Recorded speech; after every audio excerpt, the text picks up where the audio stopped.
ज्या ईस्टर्न फ्रीवेवर आपण तासनतास ट्रॅफिकमध्ये अडकायचो, जिथे दक्षिण मुंबईत पोहोचताना नाकी 9 यायचे, तिथे आता महायुती सरकार एक इंजिनिअरिंग चमत्कार घडवून आणते.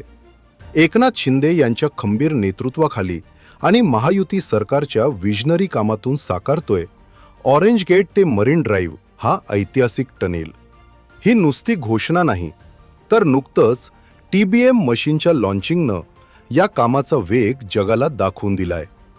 9.96 किलोमीटरचा हा भव्य जुळा बोगदा म्हणजे ईस्टर्न फ्रीवे आणि कोस्टल रोडला जोडणारा एक भक्कम दुवा ठरणार. विशेष म्हणजे वरून रेल्वे धावणार, मेट्रो धावणार आणि खाली जमिनीच्या पोटातून मुंबईकर सुसाट जाणार.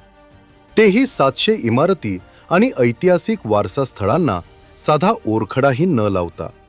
डिसेंबर 2028 ची डेडलाईन असली तरी लोकांच्या सोयीसाठी हे काम 6 महिने आधीच पूर्ण करण्याचा महायुतीचा संकल्प आहे.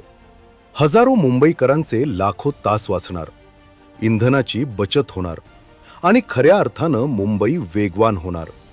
गतिमान महाराष्ट्र, प्रगत महाराष्ट्र हे केवळ ब्रीद वाक्य नाही, तर ते या प्रकल्पातून प्रत्यक्षात उतरताना दिसतंय. कारण जिथे महायुती तिथे गती.